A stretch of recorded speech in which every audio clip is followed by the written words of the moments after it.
Hello, friends. Hello, positive minded listeners. Hello, positive minded viewers. Hello, good music lovers, good music listeners. কেমন আছেন আপনারা সবাই? আজকের ভিডিওতে হেডিংটা একটা তারিখ দিয়ে করা। ভাবছেন তারিখটা কেন? তারিখটা এই জন্যই যে আগামীকাল 14 ফেব্রুয়ারি বিশ্ব ভালোবাসা দিবস।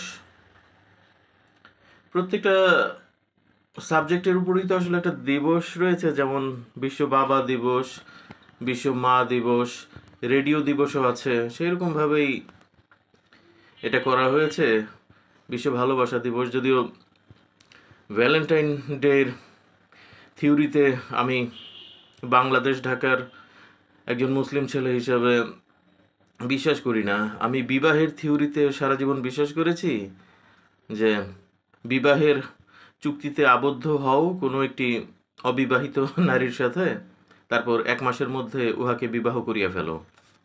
সো আমার কাছে বিবাহ পরবর্তী রোমান্স মানে Valentine day. So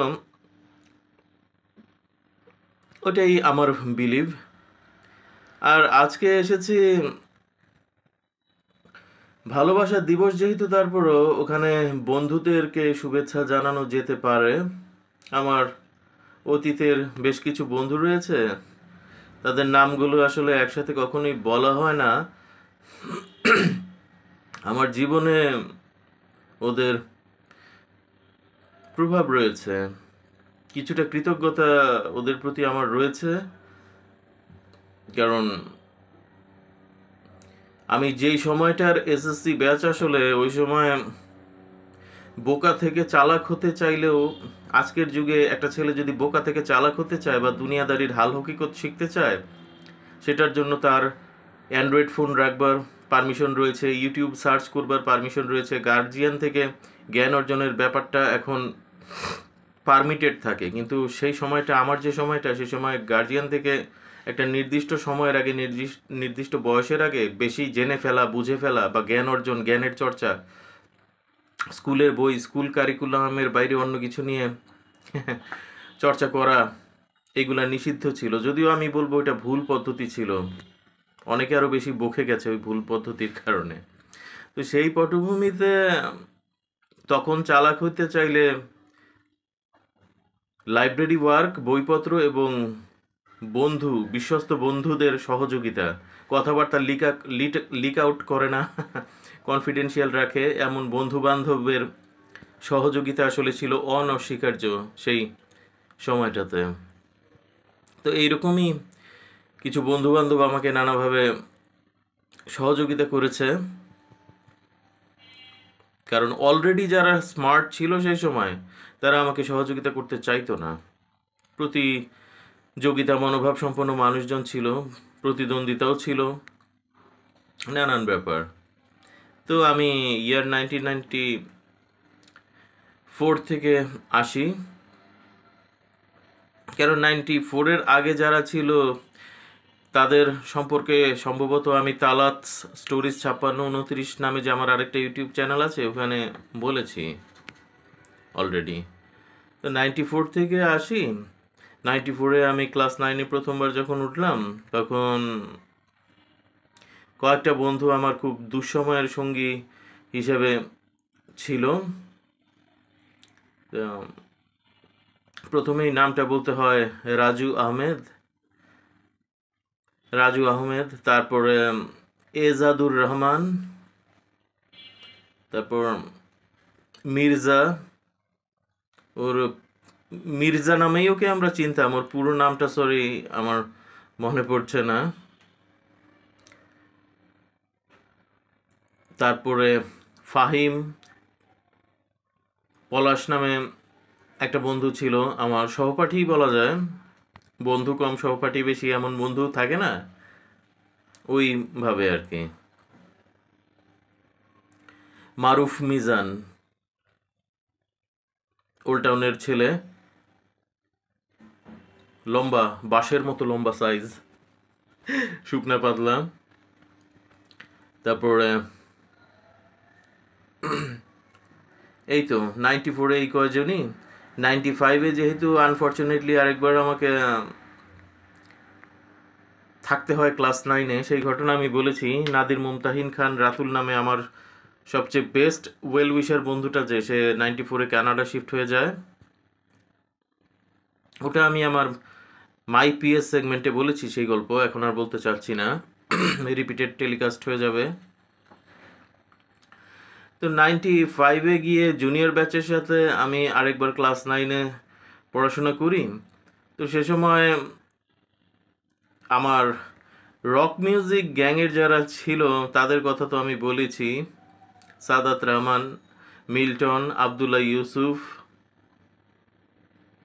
Abdullah Yusuf না, আবদুল্লাহ রুবাইয়াত, ইউসুফ আমিন, আখতার হোসাইন, নাফিজ, এই কয়জন ছাড়াও আরও কয়েকটা নাম আজকে বলতে চাই।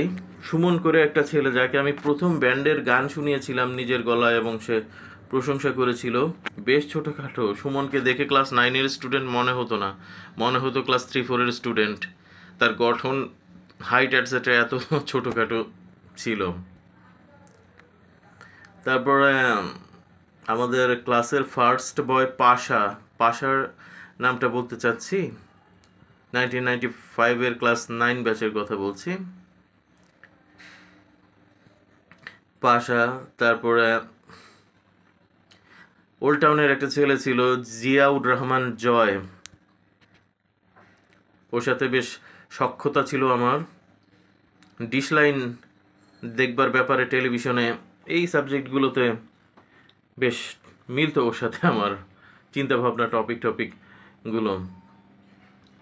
এরপরে লেট মি রিকল,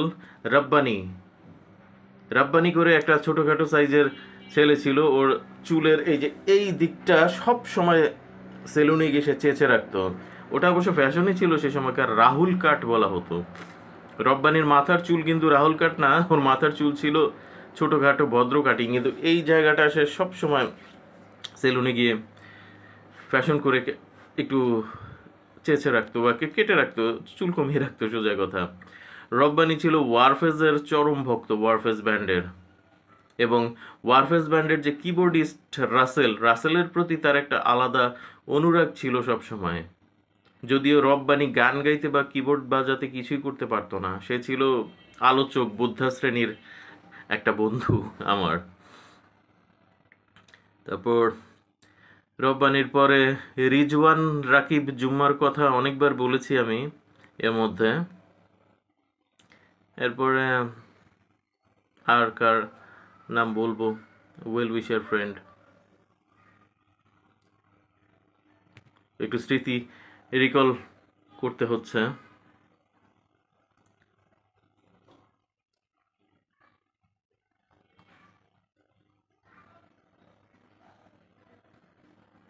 আমি যেই সেকশনটায় পড়ি ওটা তো ছিল আর্টস সেকশন, সম্ভবত সেকশন এ। আমাদের আসলে 3টা সেকশন ছিল সে সময়, সেকশন এ, বি, সি আর ডি। সি সেকশন ছিল পুরাই মেয়েদের সেকশন। তো এ সেকশনে আর্টসের আমরা ছিলাম, আর সম্ভবত বি সেকশনে আমার সেই ওই রক মিউজিক লিসেনার গ্যাংয়ের ছেলেরা, ওরা সে সময় ক্লাস করতো। ফ্যাকাল্টি অন্য জায়গায়, ক্লাসরুমটা অন্য জায়গায়। আমাদের তখন উইলসলিটল ফ্লাওয়ার স্কুলে টিন শেড ক্লাসরুম ছিল বেশ কিছু। টিন শেড ক্লাসরুমের মাঝখানে একটা প্লেগ্রাউন্ডের ওই পারে কিছু সেমি পাকা টিন শেড ক্লাসরুম, আবার এই পারে কিছু টিন শেড ক্লাসরুম, এরকম ছিল। নদীর এই কুল আর ওই কুল। তো ওকে, মনে পড়েছে বাকিউল আলম এই বন্ধুটা আমাকে বিভিন্ন ব্যাপারে অভিজ্ঞ হতে খুব সহায়তা করেছে। ছোটোখাটো ছেলে, জিম টিম করতো, সে সময় খুব প্রতিবাদী নেচারের ছেলে, ফর্সা করে, ভীষণ স্টাইলিস্ট।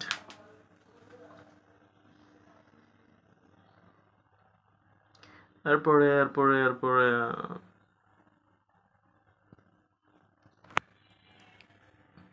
এই তো। আর সেইভাবে সেই পরিপ্রেক্ষিতে আমার সত্যিকারের ওয়েল উইশার বা ওই রকম সেই পরিপ্রেক্ষিতে আর কারো নাম মনে পড়ছে না। আসিফ এলাহির নামটা তো আমি অলরেডি অতীতে কয়েকবার বলেছি।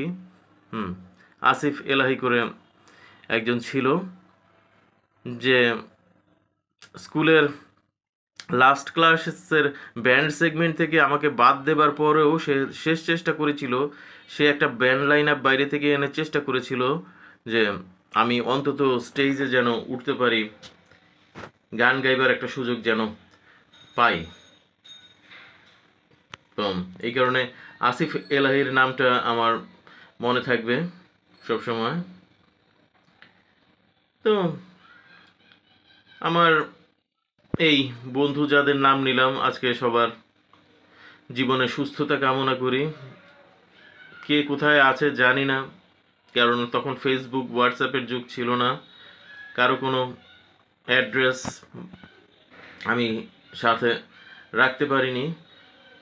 ফোন নাম্বার, ল্যান্ডফোনের একটা ব্যাপার ছিল, কিন্তু ল্যান্ডফোন নাম্বার কালেক্ট করাটাতে আমার আগ্রহ কাজ করতো না, কারণ আমার বাসায় ল্যান্ডফোন থাকতো আমার বাবার রুমে।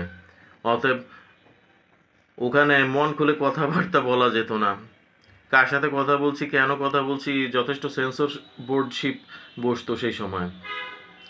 এবং অন্যান্য ফ্রেন্ডদের ক্ষেত্রেও বেশিরভাগই তখন সেরকম ছিল। তো ল্যান্ডফোন নাম্বার এই কারণে কালেক্টের ব্যাপারে আজকাল যেমন ফেসবুক আইডিটা কালেক্ট করবার ব্যাপারে আগ্রহটা, বা ইমোটা কালেক্ট করবার ব্যাপারে আগ্রহটা যত বেশি থাকে মানুষের, কারণ এইসব জায়গাতে প্রাইভেসি রয়েছে। কিন্তু ল্যান্ডফোনের যুগে এই ল্যান্ডফোন জিনিসটা সেরকম প্রাইভেসি ছিল না। অতএব আমার ফোন নাম্বার কালেক্টের ব্যাপারে আগ্রহ কাজ করেনি সেরকম। এরপর একটু কলেজের ফ্রেন্ডদের কথা বলি। কলেজ ফার্স্ট ইয়ারে দুটো ছেলে, একটার নাম জাদু আর একটার নাম জনি। ওরা একই এলাকা থেকে আসতো, খুব ভালো স্টুডেন্ট, ভালো ছাত্র, পড়ুয়া ছাত্র। এবং জীবনে প্রথম আমি দুটা ভালো স্টুডেন্টকে দেখেছি, যারা শুধু ভালো স্টুডেন্ট হলেও খালি বইপত্র নিয়ে যাদের জ্ঞান সীমাবদ্ধ ছিল না, সমস্ত কিছু নিয়েই তাদের জ্ঞানের শাখা বেশ প্রসারিত ছিল সেই সময়ে। তেজগাঁও কলেজ, ইয়ার 1997 থেকে 1998, ওই সময়টার কথা বলছি, আমার ফার্স্ট ইয়ার আর সেকেন্ড ইয়ার ওই সময়টাতে। আর একটা এলাকা ভিত্তিক বন্ধুর নাম বলে নামটা সামহাও মিস হয়ে গিয়েছিল, মুগ্ধ ছেলেটার নাম। ওটা আমি যেই এলাকা থেকে যাতায়াত করে আমার এসএসসি কমপ্লিট করি, সেই এলাকার বন্ধু ছিল। মগবাজার মধুবাগ জীবনগুলিরতে আমরা 3 তলায় থাকতাম, ওরা থাকতো 2 তলায়। মুগ্ধ একটা ব্যাপারে, মুগ্ধ তেজগাঁও কলেজে পড়াশোনা করতো, এবং মুগ্ধ একটা বিষয়ে আমাকে খুব সহযোগিতা করেছিল একবার। তো মুগ্ধর নামটা আজকে বলছি। মুগ্ধ, যেখানেই থাকো ভালো থেকো। আর একটা ছেলের নাম বলতে চাই, এটা একটু বলতে হবে, সে আসলে রেগে আছে আমার উপর। বিহেভিয়ারটা তার সাথে একটু সামহাও খারাপ হয়েছিল। ক্লাস 7-এ, ইয়ার 1992-তে মাত্র একবার, একটা বছরের জন্য ছেলেটা এসেছিল। একজন এসএমআর পারফর্মার আছেন ভারতের, তার সাথে কাকতালীয়ভাবে ছেলেটার চেহারায় একটা মিল রয়েছে। আমি ওই এসএমআর পারফর্মারের লিঙ্কটা আমার এই ভিডিওর ডেসক্রিপশন বক্সে কপি পেস্ট করে দেব। তো ছেলেটার নাম ছিল নাবিল। তো নাবিলের সাথে আমার কেন যেন বনিবনা হতো না, এবং আমি এখানে সম্পূর্ণভাবে আমি নিজেকেই দোষী করব। আমার মাথায় কেন আসলে সে সময় শয়তান চেপেছিল, নাবিলের ব্যাপারে আমি আরেকটু যত্নশীল হলে একটা ভালো ফ্রেন্ডশিপ হতে পারতো। কিন্তু আমি সে সময় যেহেতু একটা গ্যাংয়ে জয়েন করেছিলাম 1992-তে, একটা ছোটোখাটো গ্যাংয়ের মতো, যেটা আমার ফ্রেন্ড রাজু আহমেদ পরিচালনা করছিল। তো আমার রক্ত বেশ গরম হয়ে গিয়েছিল ওটাতে ঢুকে। তো নিজেকে, বয়স তো কম আসলে, ওই বয়সে অল্প একটু প্রিভিলেজ বা পাওয়ার পেলেই ছেলেদের টেন্ডেন্সি থাকে নিজেকে বিশাল কিছু একটা মনে করা। তো সেই নাবিলের সাথে আচার ব্যবহারটা আসলে উচিত আচার ব্যবহার হয়নি। প্রায় ওর সাথে আমি তর্ক বিতর্কে জড়িয়ে পড়তাম এবং এটা ধাক্কাধাক্কি পর্যায়ে জিনিসটা যেত, আজে বাজে কথাবার্তা বলতাম, এই ধরনের কিছু ব্যাপার স্যাপার ছিল। পরবর্তীতে আমার অন্য একটা ফ্রেন্ডের মাধ্যমে কিবোর্ডিস্ট রোকসাদ রায়ান সাইমুম, যে তার কথা তো আমি বলেছি, পরবর্তীতে অনেক পরে গিয়ে জানতে পারি রোকসাদ রায়ান সাইমুমের আবার নাবিল কিভাবে যেন আত্মীয় হয়। তো রোকসাদ রায়ান সাইমুমের বাড়িতে একবার একটা গায়ে হলুদের অনুষ্ঠানে আমি পারফর্ম করতে গিয়েছিলাম। তো সেখানে নাবিলের সাথে দেখা হলো। নাবিল আমাকে দেখে বলল, তুমি কি আমাকে চিনতে পেরেছো তালাত? তোমার কি মনে আছে সব কিছু? আমার কিন্তু সব কিছু মনে আছে। জাস্ট এইটুকু কথা সে বলেছিল। সেদিন রুমের মধ্যে আমি গিটার প্র্যাকটিস করছিলাম।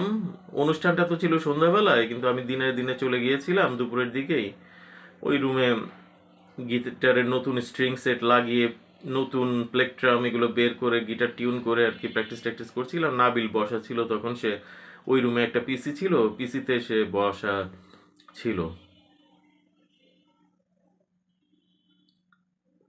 আমি ওই দিন বেশ রাত করে বাড়িতে ফিরি। আমি সে সময় আমার বাসা ছিল আগারগাঁও এরিয়াতে, আর রুকসাদ রায়ান সাইমুমের বাসা ছিল একেবারে অন্য প্রান্তে বলা যায় শহরের। সেটা কি বলে, বাংলা মোটর থেকে আরো নাক বরাবর গেলে সামনের দিকে বাংলা মোটর পেট্রোল পাম্পকে হাতের বাম দিকে রেখে সামনের দিকে। তো সেই অনুষ্ঠানের পরে নাবিলের সাথে ফ্রি হওয়ার চেষ্টা করেছিলাম। ওই অনুষ্ঠানের পরের আরেকটা অনুষ্ঠানেও আমি গিয়েছিলাম। সেদিন রাতে ব্যান্ডের গান বাজনা পারফর্মের পর নাবিলকে যেভাবে সম্ভব সরি বলা যায়, আমি সেই সরিটা তাকে বলেছি। যে 1992-তে আমার বয়স 13 ছিল নাবিল। ওই বয়সে মানুষ কেন কি করে অনেক সময় সেটার ব্যাখ্যা থাকে না, তুমি কিছু মনে নিও না। কিন্তু সে আমাকে ক্ষমা করেনি, কারণ এরপরে তার সাথে আর অল্প দু একবার দেখা হয়েছে। সে ঠিকমতো আমার সাথে কথা বলেনি এবং যথেষ্ট আহত হয়েছিল আমার আচরণে সে, এবং তার যথেষ্ট ইগোতে লেগেছিল, সেটা বোঝাই যায়। যাই হোক, আজকের এই ভিডিও যদি নাবিলের চোখে পড়ে, আবার বলে দিচ্ছি, আই এম সরি। একটা 13 বছর বয়সী ছেলের সাথে একটা 45 বছর বয়সী ছেলেকে তুমি নিশ্চয়ই বিচার বিবেচনা বুদ্ধির দিক থেকে জাজমেন্ট করবে না নাবিল। সো এখন তো ভিডিও শেষ করতে হবে, তাহলে ভালো থেকো তোমরা সবাই। এই সবাইকে শুভেচ্ছা, 14 ফেব্রুয়ারি 2025-এর শুভেচ্ছা জানানোর জন্য আজকে এই ভিডিওতে এসেছিলাম। আল্লাহ হাফেজ।